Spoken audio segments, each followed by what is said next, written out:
والبلد واتقوا الله إن الله خبير بما تعملون. الآية صدق الله العظيم. ربنا لا علم لنا إلا ما علمتنا إنك أنت العليم الحكيم. Bapak dan Ibu hadirin wal hadirat rahimakumullah, puja dan puji syukur mari kita haturkan kehadiran Allah Subhanahu wa taala. Alhamdulillah masih diberi hidup oleh Allah. Bapak Ibu, kadang-kadang ucapan alhamdulillah masih hidup itu kayaknya aneh. Padahal kehidupan itu adalah nikmat yang teragung yang Allah berikan. Makanya Bapak dan Ibu kalau bangun tidur, alhamdulillahilladzi ahyana ba'dama amatana wa ilaihin nusur. Lamun bahasa kita mah alhamdulillah ya Allah masih hidup gitu kan, gitu. Masih diberi kehidupan oleh Allah Subhanahu wa taala. Maka memang seperti yang disabdakan oleh baginda Nabi Muhammad sallallahu alaihi wasallam, nikmatani mahbunun fiha katsiran minan nas. Dua nikmat yang manusia itu suka lalai di dalamnya. Apa itu dua nikmat? As-sehat wal faragh. Kesehatan dan waktu yang luang. Dikasih umur ya kayak tadi Pak. Jarang sekali kita alhamdulillah masih hidup gitu teh. Bahkan kalau ada orang yang mengatakan alhamdulillah masih hidup itu kayak aneh begitu. Ya karena memang dianggap sesuatu yang biasa saja. Padahal kehidupan itu adalah sesuatu yang diinginkan oleh orang yang sudah mati. Rabbi laula akhartani ila ajalin qarib fa asaddaqa wa akum minas salihin. Ya Allah, hidupkan aku lagi ya Allah biar aku bisa bersedekah gitu. Jadi orang yang sudah meninggal itu punya keinginan, apa keinginannya? Pingin hidup. Maka Bapak dan Ibu yang masih hidup, mari kita bersyukur apapun kondisi kita, alhamdulillahirabbil alamin, ya Allah masih hidup. Yang kedua adalah kesehatan. Alhamdulillah masih diberi kesehatan oleh Allah Subhanahu wa taala. Mudah-mudahan kesehatan ini, umur ini dapat kita gunakan untuk beribadah kepada Allah Subhanahu wa taala. Amin ya rabbal alamin. Salawat dan salam tak henti-hentinya semoga terlimpah ruahkan keharibaan junjungan kita Nabi Agung Muhammad sallallahu alaihi wasallam. Semoga melimpah kepada keluarganya, sahabatnya. Mudah-mudahan kelak di hari kiamat nanti kita, anak turun kita dan orang-orang yang kita kasihi diaku menjadi umat baginda Nabi Muhammad sallallahu alaihi wasallam. Bapak dan Ibu hadirin rahimakumullah, pertemuan kemarin kita sudah membahas atau sedang membahas tentang etika kepada diri sendiri menurut Syekh Abu Bakar Jabir Al-Jazairi di dalam kitab Minhajul Muslimin. Kata beliau, etika kepada diri sendiri itu ada 4. Yang pertama taubat, yang kedua muhasabah, yang ketiga muqarrabah, yang keempat mujahadah. Pertemuan yang lalu kita sudah bahas yang pertama yaitu taubat. Hari ini kita akan bahas yang kedua yaitu muhasabah. Mumpung masih tahun baru Hijriah, tahun baru Muharram.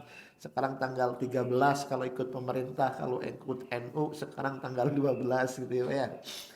Terserah Bapak dan Ibu ikut yang mana. Penting kemarin sudah saum tanggal 10 di bulan Muharram. Mudah-mudahan ibadah kita diterima oleh Allah Subhanahu wa taala. Bapak dan Ibu, kenapa kita harus muhasabah? Apakah memang muhasabah itu diperintahkan dalam Islam? Banyak sekali Bapak dan Ibu dalil-dalil tentang perintah untuk muhasabah atau dalil-dalil yang mengingatkan kita agar kita senantiasa bermuhasabah. Di sini dikatakan orang yang muhasabah diri adalah orang yang cerdas. Apa Bu Pak? Orang yang cerdas.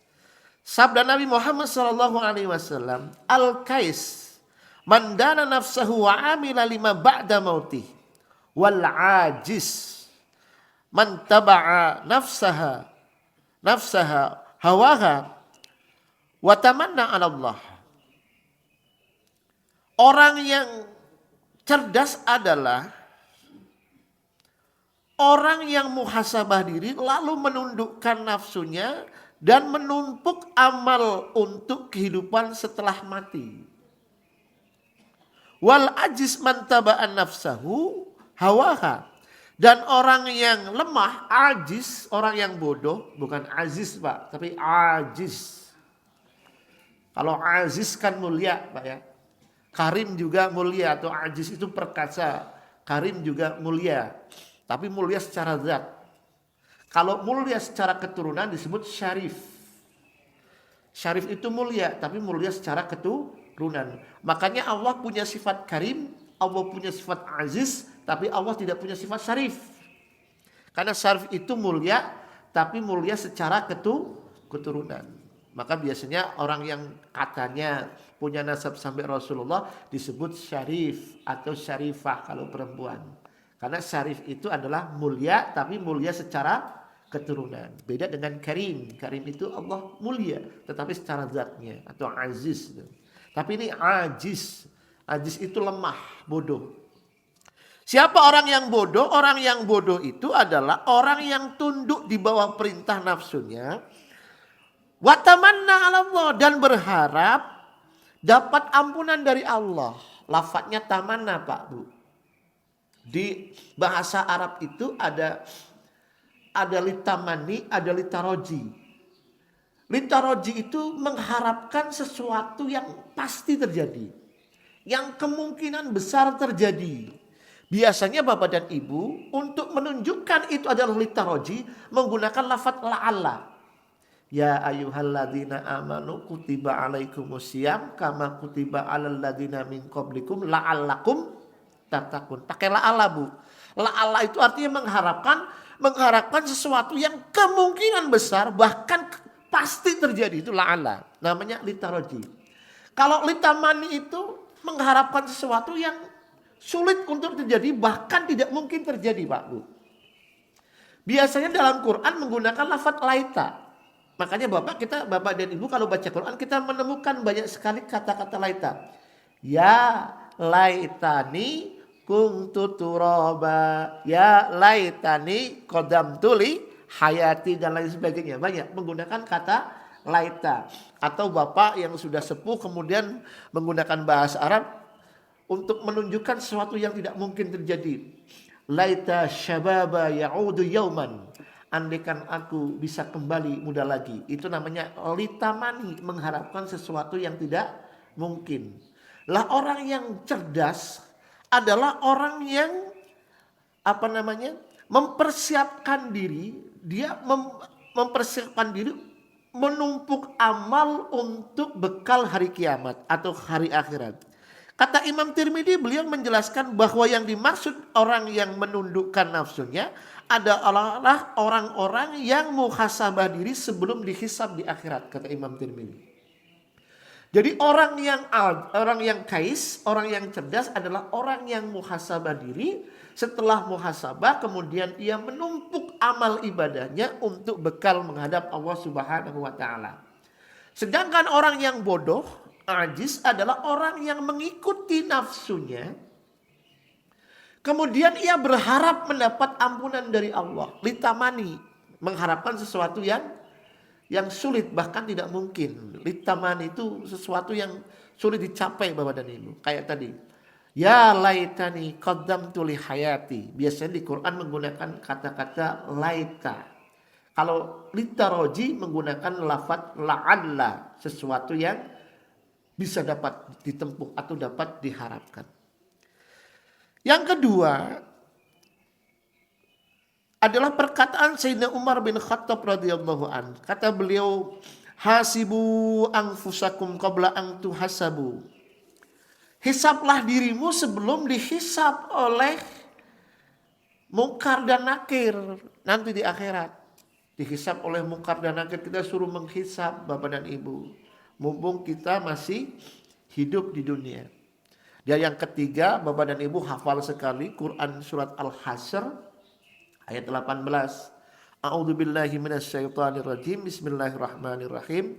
Ya ayyuhalladzina amanu taqullah wal tanzur nafsum ma qaddamat lighad wattaqullah innallaha khabirum bima ta'malun.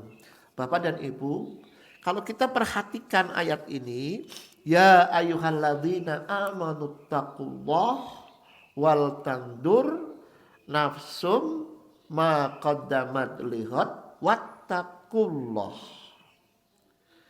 Ittaqullah. Ada dua lafaz yang sama yaitu ittaqullah. Tengah-tengahnya menunjukkan fi'il mudhari dan fi'il madhi. Fi'il mudhari itu kata kerja yang menunjukkan sekarang dan akan datang. Fi'il madhi itu menunjukkan sesuatu kata kerja lampau yang sudah lewat.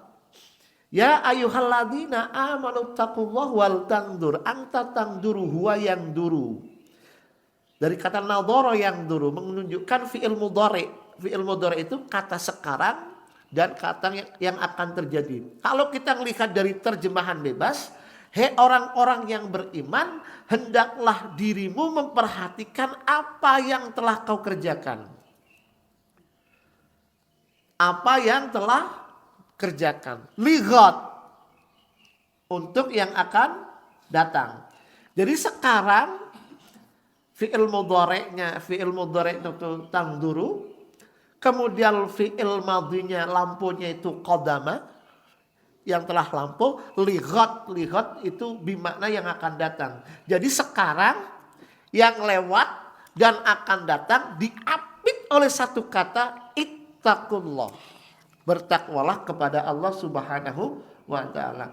Jadi Bapak dan Ibu, hakikatnya sekarang yang lewat dan akan datang kita dianjurkan oleh Allah Subhanahu wa ta'ala untuk senantiasa bertakwa kepada Allah Subhanahu wa ta'ala.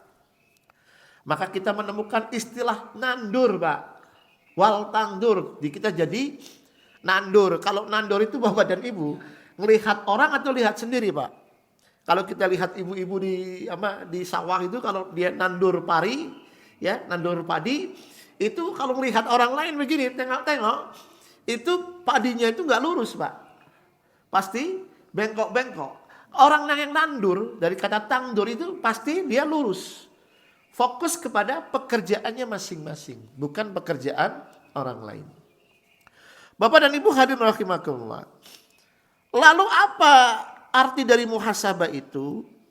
Muhasabah itu dari kata hasaba yuhasibu hisaban, artinya menghitung.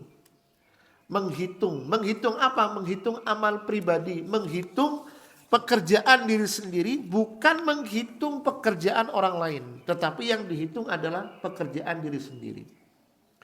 Ada satu kisah yang menarik.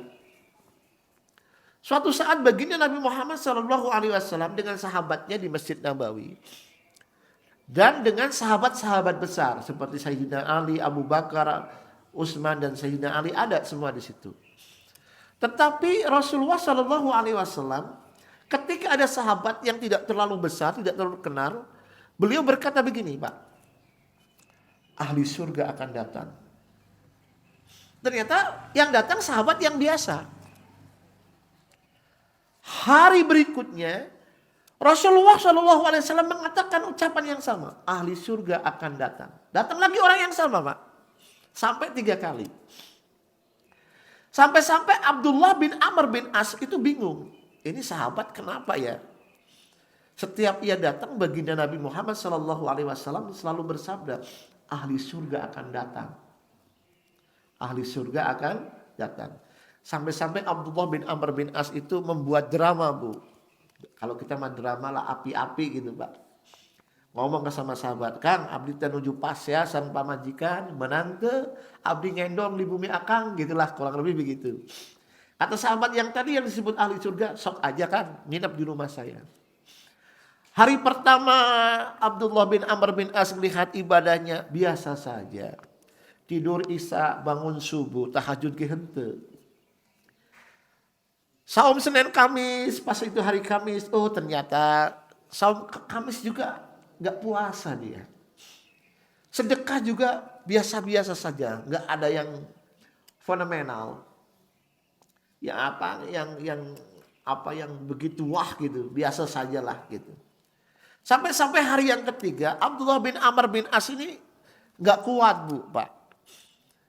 kemudian bertanya, Kang, sebenarnya saya sedang tidak bertengkar dengan istri. Saya cuma penasaran, setiap akan datang baginda Nabi Muhammad SAW selalu berkata, ahli surga akan datang. Apa amalan akang sebetulnya? Saya lihat dari sholatnya biasa, saumnya biasa, ibadah yang lain juga biasa. Kenapa Rasulullah selalu menyebut akang itu sebagai ahli surga? Amalannya apa, Kang? Kemudian sahabat tadi berkata begini, Pak Bu, kurang lebih. Ini cerita bebas ya Bu, redaksinya nggak seperti ini. Saya sebelum tidur selalu memaafkan orang-orang yang menyakiti saya pada hari ini. Ya, dan apa Bu amalannya? Sebelum tidur Pak Bu muhasabah, memaafkan orang-orang yang menyakiti saya hari ini. Jadi amalannya itu doang Pak Bu. Tapi yang wajib tetap wajib. Cuma sebelum tidur ia berusaha untuk memaafkan siapapun yang menyakiti. Kan memaafkan itu kan tidak mudah Bu. Maka kemudian ada guru TK yang berkata kepada murid-muridnya, "Hai anak-anakku," kata guru TK, "besok kamu bawa kentang yang sudah direbus. Kemudian kentang itu kamu rangkai di rapia." Jadi kentang yang sudah direbus kamu tusuk pakai rapia. Kata murid TK itu tanya, "Bu, berapa Bu?" "Sebanyak orang yang kamu benci," kata guru TK Pak. Jadi guru TK ngasih tugas kepada murid-muridnya untuk apa Bu? Untuk merebus kentang, kemudian dirangkai begitu, sebanyak orang yang kamu benci gitu katanya. Setelah itu hari berikutnya, besok paginya anak-anak bawa kentang Bu. Kentang yang sudah direbus itu, yang sudah dirangkai pakai apa? Pakai rapia. Ibu gurunya nanya, "Kamu bawa berapa Nak?" "1 Pak." "Kenapa kamu bawa 1?" "Ya karena orang yang saya benci cuma 1." "Siapa?" "Ayah." "Kenapa kamu benci ayah?" "Jarang di rumah," gitu kata si anak tadi. "Kamu bawa berapa?" "Bawa 5." "Siapa yang kamu benci?" "Ayah." "Siapa lagi?" "Ibu." "Kenapa kamu benci ibu?" "Cerewet." "Kamu siapa lagi yang ketiga?" "Pembantu saya." "Kenapa?" Suka rese gitu." "Siapa lagi?" "Kakak kamu." "Siapa lagi?" "Satpam kamu." 5 Pak. Ada yang bawa 6 dan 7. Semakin banyak dia yang benci semakin banyak bawa kentang. Kata gurunya, "Nak, ibu menyediakan waktu 5 menit. Silahkan kamu kalungkan kentang ke lehermu." Kalungkan Bu. Berapa menit Bu? 5 menit. Pertanyaannya Bapak dan Ibu, itu kentang yang dikalungkan, yang lehernya nyeri itu, yang kentangnya 1, kentang yang 5 Bu. Pak. 5 Bu ternyata. Yang kentangnya 5 baru semenit ia nggak kuat. Apalagi lebih dari 5 dia nggak kuat. Turunkan Nak.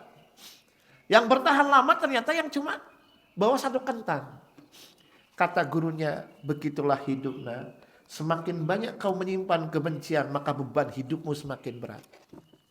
Maka ikhlaskan Bu, Pak. Ikhlaskan, maafkan orang-orang yang menyakiti kita, membenci kita. Seperti amalan sahabat tadi. Semakin kita menyimpan dendam, semakin kita menyimpan kebencian, beban hidup kita semakin berat. Ngeluh Pak lehernya. Dikit-dikit sakit hati, dikit-dikit moody gitu. Moodnya nggak baik. Kenapa? Dia banyak menyimpan kebencian. Maka kata sahabat, "Di amalanku sederhana." Apa?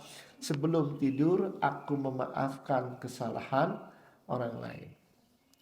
Bapak dan Ibu hadirin rahimakumullah. Lalu kenapa kita harus bermuhasabah? Kenapa kita harus bermuhasabah? Jadi muhasabah itu artinya introspeksi diri. Kenapa kita harus bermuhasabah Bapak dan Ibu? Yang pertama, karena muhasabah itu adalah diperintahkan oleh Allah Subhanahu wa taala. Tadi Bu, Quran surat Al-Hasr ayat 18. Yang kedua, kenapa kita harus muhasabah? Karena muhasabah itu adalah sifat hamba yang bertakwa. Dalam sebuah riwayat dikatakan, "La yakunul abdu taqiyan hatta yakuna li nafsihi asyaddu muhasabatun minasyarik syekhi li syarikihi." Tidaklah seorang hamba menjadi bertakwa sampai dia melakukan muhasabah atas dirinya lebih keras daripada seorang teman kerja teman kerja yang pelit, yang membuat perhitungan dengan temannya. Artinya orang yang bertakwa itu dia lebih intens untuk bermuhasabah diri. Bapak dan Ibu, kita harus berbangga menjadi umat baginda Nabi Muhammad SAW karena Allah memberikan satu keringanan yang luar biasa kepada kita. Ibu bapak sering baca doa ini. Rabbana la tu'akhidna in nasina au akhtana. Waduh ya Allah, sayang banget Allah itu. Rabbana la tu'akhidna in nasina au akhtana. Bu, bayangin Bu. Ya Allah, sayang banget sama umat Kanjeng Nabi, Pak. Ya Allah, ya kan? Jangan kau hukum kami ketika kami lupa atau kami berbuat salah. Bayangin, Pak, Bu. Aduh ya Allah, kurang apa sayangnya sama Allah. Allah sama kita, Bu. Sering baca Pak doa ini, Pak, Bu.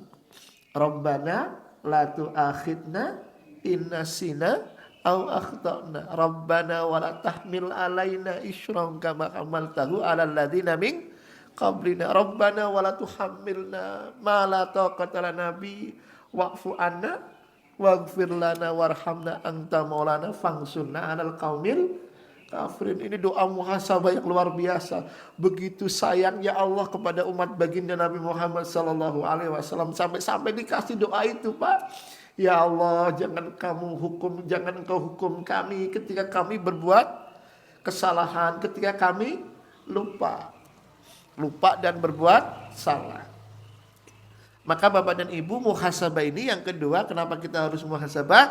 Karena muhasabah adalah amalan orang-orang yang bertakwa kepada Allah Subhanahu wa ta'ala. Dan kita bangga sekali jadi umat baginda Nabi Muhammad SAW karena dikasih doa oleh Allah, Rabbana la tu'akhidna in nasina au akhtana ila akhir. Dibaca Bu doa ini. Sama doa yang dianjurkan oleh baginda Nabi Muhammad SAW kepada Mu'adz bin Jabal setelah habis sholat atau fiduburi sholat. Allahumma a'inni ala zikrika wa syukrika wa husni ibadah. Nanti minta tolong terus ke Allah. Ya Allah tolong aku ya Allah. Gitu kan Bu ya Pak. Allahumma a'inni ala zikrika, untuk bisa selantiasa mengingatmu, wa syukrika, dan bersyukur kepadamu ya Allah, wa husni ibadatik, dan memperbaiki ibadahku kepadamu ya Allah. Allahumma a'inni ala zikrika wa syukrika wa husni ibadatik. Dibaca Bu ini Bu, minimal kita setelah sholat baca Allahumma inni ala dzikrika wa syukrika wa husni ibadatik. Atau Ibu pingin doa ya Hayyu ya Qayyum birahmatik astaghis aslih li sa'ni kullahu wa la takilni illa nafsi tarfatal aini abadan. Mangga terserah, pokoknya kita banyak-banyak minimal setiap habis sholat berdoa kepada Allah. Yang diwasiatkan Kanjeng Nabi kepada Mu'adz bin Jabal, doa itu tadi Bu. Allahumma a'inni ala zikrika wa syukrika wa husni ibadatik. Ya Allah, tolong aku ya Allah untuk bisa senantiasa mengingatmu, untuk bisa bersyukur kepadamu, dan untuk bisa memperbaiki ibadahku kepadamu. Ini luar biasa nih Bu. Hidup kalau sudah ditolong sama Allah itu gak ada yang sulit, semuanya mudah di hadapan Allah Subhanahu wa ta'ala. Yang ketiga Bapak dan Ibu, kenapa kita harus bermuhasabah? Karena muhasabah itu berbuah taubat. Setiap orang yang introspeksi diri pasti ada satu penyesalan. Lah orang yang menyesal azal an-nadamatu taubat. Menyesal adalah bagian dari taubat kepada Allah Subhanahu wa ta'ala. Oleh karena itu, mari kita senantiasa bermuhasabah. Kemudian Ibu nanya, kapan waktu muhasabah terbaik? Kapan saja Bapak dan Ibu waktunya. Tapi Imam Al-Ghazali di dalam kitab Ihya Ulumuddin, beliau memberitahu waktu muhasabah itu, satu, menyediakan waktu pada awal hari. Yang kedua, menyediakan waktu pada ujung hari. Jadi awal hari mungkin habis subuh ya Pak Ibu. Habis subuh kita muhasabah, ya Allah hari ini saya mau ngapain. Kalau yang ahli manajemen itu ada POAK ya Pak ya, planning gitu kan ya Pak ya. Planning, organizing, actuating, controlling, evaluasi gitu kan Pak ya. Kalau ahli manajemen gitu ya. Buat planning itu niat Pak. Yang kemudian apa? Dikumpulkan kemampuannya di organisasi, di organizing, kemudian diaktualisasi niatnya, kemudian dikontrol. Oh, saya niatnya hari ini baca 5 juz. Oh, yang dibutuhkan itu mushaf misalkan. Mushafnya sudah ada, aktualisasinya gimana? Oh, targetnya 5 juz cuma 4 juz, dievaluasi apa kelemahannya. Itu ilmu, kalau di ilmu manajemen Pak, ilmu manajemen modern begitu. Kalau Imam Ghazali awal waktu kita muhasabah, nanti akhir waktu kita juga muhasabah. Ya Allah hari ini saya ngapain saja ya? Nah, di apa namanya, dievaluasi kata Imam Ghazali. Jadi waktunya ada dua Pak. Satu apa tadi Pak? Awal waktu, yang kedua ujung hari, awal hari dan ujung hari. Selanjutnya, bagaimana cara kita muhasabah? Cara muhasabah di sini juga banyak macamnya atau caranya, Pak. Yang pertama, menyendiri.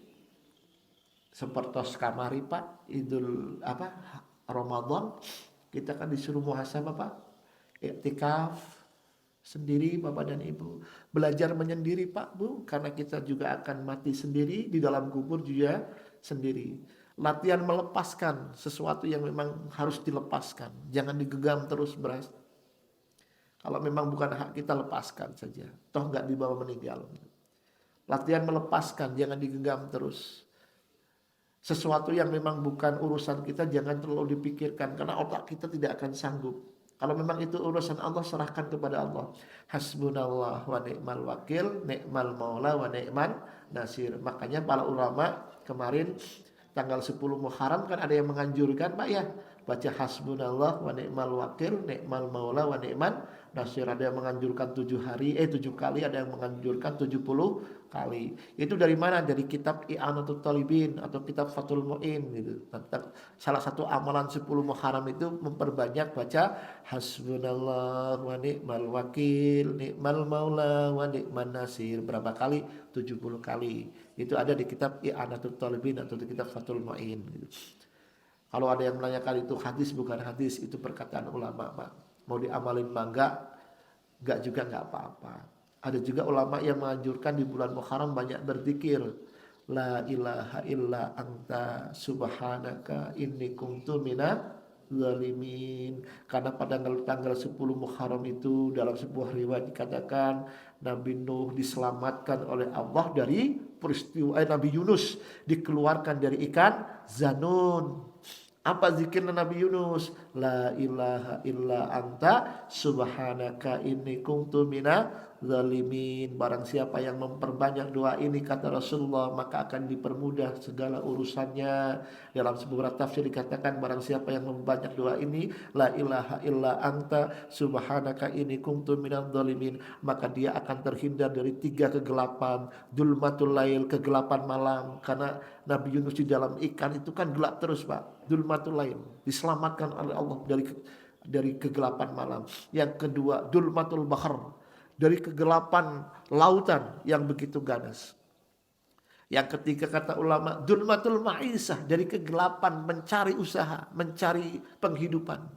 Dan yang keempat, dulmatul qabr, dari kegelapan alam kubur. Bacanya apa Bu? La ilaha illa anta subhanaka inni kuntu minaz zalimin. Telanggung Ibu, zikir mah banyak Bu ya. Penting istiqomah. Bapak dan Ibu punya zikir masing-masing, amalkan saja. Tidak harus plak gitu. Ya, artinya bebas-bebas saja. Tapi kalau ada ulama yang mengatakan begitu, memang ada di kitab I'anatul Talibin atau kitab Fathul Mu'in. Bacanya hasbunallah wa ni'mal wakil, ni'mal maula wa ni'man nasir. Ada yang mengatakan 7 kali, ada yang mengatakan 70 kali. Mangga. Bagaimana cara muhasabah? Yang pertama, menyendiri Bapak dan Ibu.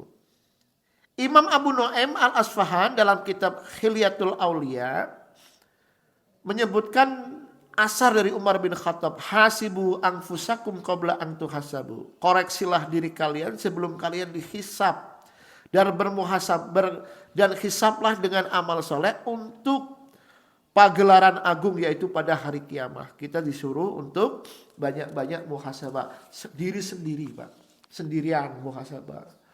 Umur sudah 17 tahun ya, Pak. 17 tahun. Amalan saya apa saja selama 17 tahun ini. Tapi bukan berarti setelah ingat dosa kemudian jadi malas ibadah, Pak. Jangan. Saya kadang-kadang keluar nakalnya, Bu, Pak. Man jaa bil hasanati falahu asrun amsalihha. Man jaa bis sayyi'atin fala tujza illa mislaha. Barang siapa yang datang dengan satu kebaikan, Allah balas 10. Barang siapa yang datang dengan satu kesalahan, Allah balas 1. Wah, itu mah kadang-kadang santri nakal kan begitu, Pak, Bu. Barang siapa yang datang dengan satu kebaikan, dibalas berapa, Bu? 10, Pak, Bu. Barang siapa yang datang dengan satu kesalahan, Allah balas 1. Kalau santri nakal kan berbuat salah, saya mau salah aja 5, balasannya 5. Kalau saya berbuat 1, dibalas 10. Ini menarik, Pak, tentang ayat ini. Suatu saat Sayyidina Ali radhiyallahu anhu dimintai tolong oleh Sayyidatina Fatimah Az-Zahra. Waktu itu Sayyidatina Fatimah Az-Zahra sedang hamil. Hamil itu bahasa kita, kalau ibu-ibu hamil kan ngidam ya, Bu ya. Ngidam. Minta dicarikan buah delima, Bu. Kalau bahasa kita, Kang, abdi teh hoyong delima gitu. Maka keluarlah Sayyidina Ali mencari buah delima. Singkat cerita, Sayyidina Ali, Bapak dan Ibu, dapat delima 1. Setelah dapat delima 1, mau dibawa pulang ke rumah, ketemu dengan sahabat yang mukanya lesu. Kemudian Sayyidina Ali bertanya, "Hei Kang, kenapa Akang lesu?" "Gimana saya nggak lesu, Sayyidina Ali? Saya sudah 3 hari nyari buah delima, istriku ngidam, nggak ketemu-temu." Kata Sayyidina Ali, "Aku punya nih delima 1, buat kamu saja." "Lalu buat kamu apa?" "Ah, tenang, istriku kan Fatimah Az-Zahra. Beliau adalah anak dari baginda Nabi. Kalaupun ngambek-ngambeknya nggak lama." Bu, kira-kira Bu, ibu punya suami, nyari delima, suruh nyari delima, dapat delima 1, kemudian dikasih ke orang. Sampai di rumah istri ngambek tuh, Bu. Ngambek pasti. Sampailah Sayyidina Ali ke rumah. Ditanya oleh Sayyidina Fatimah, "Kang, pemahak menang delima?" "Dapat." "Mana delimanya?" "Dongeng hungkul." Dongeng hungkul. Beliau cerita, "Tadi aku dapat 1 delima, tapi di jalan ketemu dengan sahabat yang sudah 3 hari nyari delima, gak dapat, maka delimanya aku kasih ke dia." Ngambeklah Sayyidina Fatimah. Singkat cerita, Bapak dan Ibu, ada orang ketok-ketok pintu. Tok, tok, tok. "Assalamualaikum, siapa? Pulan, mau apa?" "Mau nganterin delima." Mau nganterin delima, Bu. Setelah masuk, Bu, delimanya diberikan oleh orang tadi kepada Sayyidina Ali. Kemudian kata Sayyidina Ali, "Jangan pergi dulu, kita hitung delimanya." Setelah dihitung delimanya oleh Sayyidina Ali jumlahnya 9. Kata Sayyidina Ali, "Enggak mungkin ini 9. Jumlahnya harus 10. Nah, kata sahabat tadi, "Ini gimana sih orang dikasih delima malah nuduh saya ngambil 1. Bukan masalah saya gak percaya kamu ngasih delima 9 kepada saya. Bukan itu. Tapi janji Allah, barang siapa yang datang dengan 1 kebaikan, maka dia dibalas dengan 10 kebaikan." Kata sahabat tadi, "Iya Sayyidina Ali, ini di kantong 1 lagi." Jumlahnya berapa, Pak? 10. Saking yakinnya, Bu, Sayyidina Ali, Bu. Man jaa bil hasanati falahu asrun amsalihha. Barang siapa yang datang dengan 1 kebaikan, Allah balas 10. Sampai delima 1 saja diberikan pada orang. Sayyidina Ali yakin bahwa delima yang datang jumlahnya harus 10. Ini nggak mungkin 9 nih, harusnya 10 delimanya. Kata sahabat yang ngasih, iya ini di kantong 1. Bukan aku serak, aku hanya ingin membuktikan bahwa firman Allah itu adalah benar. Itu sahabat-sahabat dulu Pak Bu. Saking yakinnya kepada firman Allah Subhanahu wa taala. Maka kita berbahagia sekali Pak, banyak-banyak bersyukur ya Allah. Makasih ya Allah. Jadi kalaupun kita berbuat dosa, harus yakin bahwa ampunan Allah Subhanahu wa taala terbentang luas. Setiap orang punya masa lalu, tetapi setiap orang punya masa depan untuk memperbaiki diri masing-masing. Yang kedua, berkumpul dengan orang-orang soleh. Dalam sebuah riwayat dikatakan innama ana basyarum mislukum. Ana sakama tansauna. Fa idan nasitu fadakaruni. Saya matanya rada ini Bu, maaf. Sesungguhnya aku hanyalah manusia kata Nabi, seperti kalian. Aku lupa sebagaimana kalian lupa. Oleh karena itu ingatkanlah aku ketika diriku lupa, kata Kanjeng Nabi. Lafadznya basyarun, Pak. Jadi Nabi Muhammad juga basyarun, sama seperti kita. Basyarun itu dalam bahasa Arab, kata sebagian ulama, itu dilihat dari fisik. Jadi fisiknya Nabi, fisiknya kita, fisiknya orang baik, fisiknya orang jahat, itu sama manusia. Punya hidung, punya telinga, itu lafadznya basyarun. Dalam Al-Quran kan ada banyak kata yang menunjukkan bahwa itu kalau diartikan dalam bahasa Indonesia kan manusia Bu. Ada al-insan, manusia. Anas, manusia. Bani Adam, manusia. Basyarun juga manusia, tapi penekanannya lain. Nanti yang jelaskan ini ahli tafsir saja. Yang ketiga, caranya adalah siap menerima saran dan kritik. Jadi orang muhasabah itu caranya satu menyendiri, dua berkumpul dengan orang-orang saleh. Disebutkan seorang dokter ahli jiwa, ahli kejiwaan, atau seorang ulama yang ngerti ilmu jiwa. Oh ibu ini itu orangnya mudi, oh ibu ini itu orangnya baper, oh ibu ini nih kalau ini suka dendam, oh ibu ini suka ambek-ambekan. Nah harusnya kan kalau orang sahabatnya tahu, oh ini obatnya ini, oh ini caranya ini. Teman yang baik selalu mengingatkan. Maka pentingnya bergaul dengan orang-orang yang saleh. Yang ketiga, menerima saran dan kritik. Seperti Sayyidina Abu Bakar As-Siddiq. Ketika para sahabat penghafal Quran wafat, meninggal dunia, Umar bin Khattab memberikan usulan. Wahai Abu Bakar, ini banyak sahabat yang hafal Quran wafat.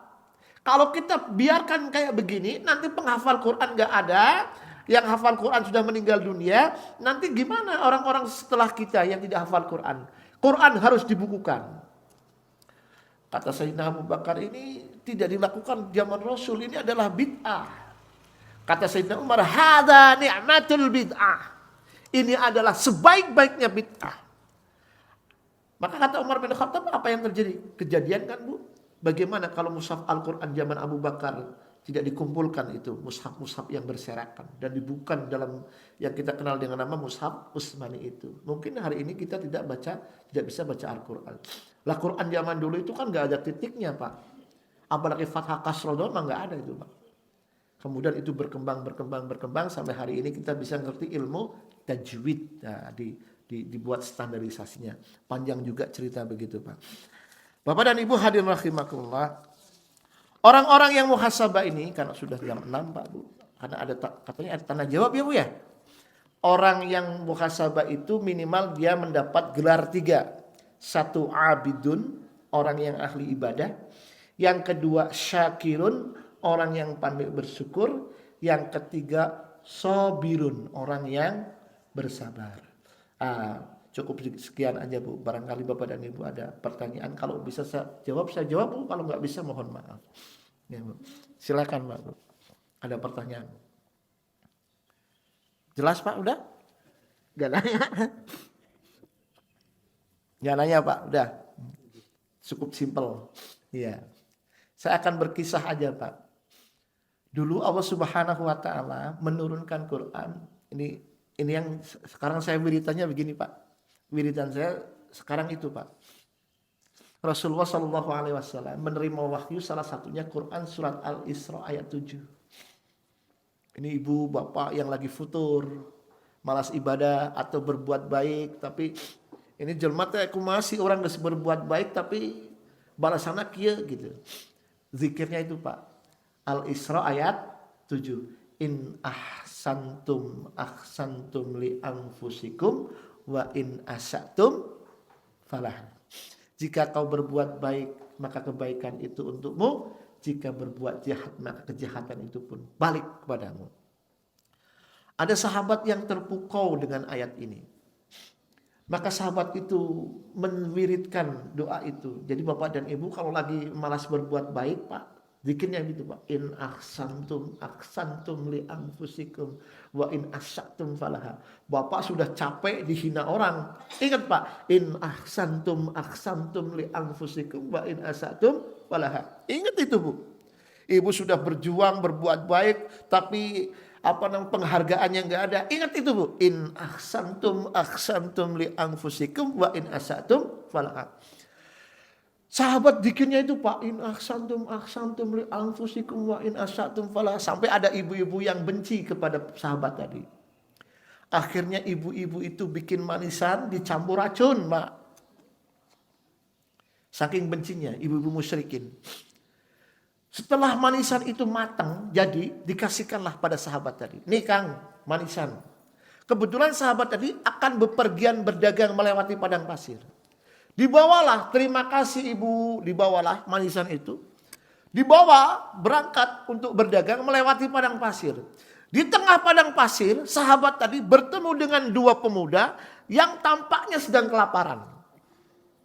Kemudian sahabat tadi berkata, Kang, lapar Kang? Mohon, abdi gaduh manisan. Dikasihlah manisan itu.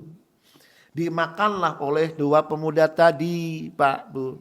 Kira-kira dua pemuda tadi yang makan manisan, gimana Bu? Meninggal atau mati Bu? Mati Bu, Pak. Tersebarlah isu bahwa pemuda tadi telah meracun orang yang dalam perjalanan dua orang. Sampailah kabar itu sampai baginda Nabi Muhammad SAW. Dibawalah jenazah dua pemuda yang meninggal tadi sama sahabat yang ngasih manisan. Ditanya oleh Rasulullah, hai sahabatku, kenapa kamu meracun pemuda ini? Meracun dua pemuda ini. Kata sahabat ini, saya gak tahu ya Rasulullah. Kalau makanan yang saya berikan kepada dua pemuda tadi mengandung racun. Dari mana kamu beroleh kemanisan tadi? Dari ibu-ibu tetanggaku ya Rasulullah. Dipanggil Bu. Dia dari jauh berjalan menemui baginda Nabi Muhammad SAW. Setelah sampai ibu tadi menangis histeris Bu. Nangis jadi-jadinya. Kenapa nangis Bu? Ternyata dua pemuda yang meninggal dunia itu anaknya Bu. Dua pemuda yang meninggal itu ternyata apa Bu? Anaknya. Bu, kenapa kau menangis? Ya Rasulullah, itu yang meninggal dunia itu adalah anakku gitu. Kenapa kamu buat manisan untuk meracun pemuda ini? Ya karena pemuda ini tiap hari zikirnya itu in ahsantum li anfusikum wa in asatum falaha. Jika kau berbuat baik maka kebaikan itu untukmu, jika kau berbuat jahat maka kejahatan itu balik kepadamu. Maka ada satu istilah, barang siapa yang menggali lubang maka dia akan terjerumus sendiri. Tadinya dia bikin manisan untuk membunuh pemuda tadi, ternyata yang meninggal dunia kedua anaknya. Bapak dan ibu yang sedang futur, yang sedang malas ibadah atau sedang berbuat baik tapi gak dihargai sama orang lain, zikirnya itu ya Bu ya, mumpung masih hidup Pak, untuk menyemangati diri. In ahsantum li anfusikum. Lafadznya perhatikan Bu. Wa in asatum falaha. Maka berhati-hatilah kalau kita punya niat jahat. Kenapa? Wa in asatum falaha. Dan kejahatan itu pun akan kembali kepadamu. Maka hati-hati kita untuk bermuhasabah diri dan menyemangati diri. Itu saja Bapak dan Ibu, mari kita berdoa. Udah dititit nges gitu. Sudah gitu ya. Terima kasih Bu, kita Bapak, terima kasih. Saya nggak tahu hari ini saya menggantikan siapa begitu. Yang benar datang dari Allah Subhanahu wa taala, yang salah karena kebodohan saya pribadi mohon maaf yang sebesar-besarnya. Mari kita bermohon kepada Allah Subhanahu wa taala, mudah-mudahan Allah menolong kita, menolong keluarga kita, menolong anak turun kita untuk menjadi orang-orang yang ahli salat dan bertakwa kepada Allah Subhanahu wa taala. Yang sedang sakit mudah-mudahan Allah sehatkan, yang sedang malas ibadah mudah-mudahan Allah rajinkan, yang sedang susah ekonominya mudah-mudahan Allah beri kelancaran rezekinya. Apapun hajat kita semua mudah-mudahan dikabul oleh Allah Subhanahu wa taala, yang terbaik menurut Allah Subhanahu wa taala. Nas'alukallah bil ijabah. Al-Fatihah. A'udzubillahi minasyaitonirrajim. Bismillahirrahmanirrahim. Alhamdulillahirabbil alamin. Arrahmanirrahim. Maliki yaumiddin. Iyyaka na'budu wa iyyaka nasta'in. Ihdinas siratal mustaqim. Siratal ladzina an'amta 'alaihim ghairil maghdubi 'alaihim waladdallin. A'udzu billahi minasyaitonir rajim. Bismillahirrahmanirrahim. Allahumma shalli wa sallim ala sayyidina habibina syafiina wa karimina dzukhrina maulana Muhammad wa sallim wa radhiyallahu ta'ala an kulli sahabati Rasulullah ajmain. Alhamdulillahi rabbil alamin. Hamdan syakirin, hamdan naimin, hamdan yuafi ni'amahu wa yukafi'u mazida. Ya Rabbana lakal hamdu kama yanbaghi li jalali wajhikal karim wa 'azimi sultanik. Allahumma salli ala sayyidina Muhammadin salatan tunjina biha min jami'il ahwali wal afat wa taqdi lana biha jami'al hajat wa tutahhirna biha min jami'is sayyi'at wa tarfa'una biha indaka a'lad darajat wa tuballighuna bil aqsal ghayat min jami'il khairat fil hayati wa ba'dal mamat. Allahumma ahdina bil ilmi wa zayyina bil hilmi wa akrimna bit taqwa wa jammilna bil afiyah. Allahumma inna istawda'naka ma 'alamtanahu fardudhu ilaina inda hajatin ilaih wa la tunsinahu ya rabbal alamin. Nas'aluka Allahumma tawasina bihadzal majlis bihadzal ta'lim an taghfira lana wa li walidina wa asatidana wa ustadatina wa tuyassir lana umurana wa tuhasila maqasidana wa taqdiya khawaijana wa taj'alana wa auladana wa talamidana wa tilmidatina auladan ulama as-salihin ahniya as-syakirin hujjajam mabrurin du'atan mukhlisina fi sabilikal mujahidina birahmatika ya arhamar rahimin. Rabbana atmim lana nurana, Rabbana atmim lana nurana, Rabbana atmim lana nurana waghfir lana dhunubana innaka ala kulli syai'in qadir. Rabbana atina min ladunka rahmatan wa hayyi' lana min amrina rashada. Rabbana atina fid dunya hasanah wa fil akhirati hasanah wa qina adzabannar. وادخلنا الجنة مع الأبرار يا عزيز يا غفار يا رب العالمين. صلى الله على سيدنا محمد نبي الأمي وعلى آله وصحبه وبارك وسلم. سبحان ربك رب العزة عما يصفون والسلام على المرسلين والحمد لله رب العالمين. سبحانك اللهم وبحمدك أشهد أن لا إله إلا أنت أستغفرك وأتوب إليك. وآخرا والسلام عليكم ورحمة الله وبركاته.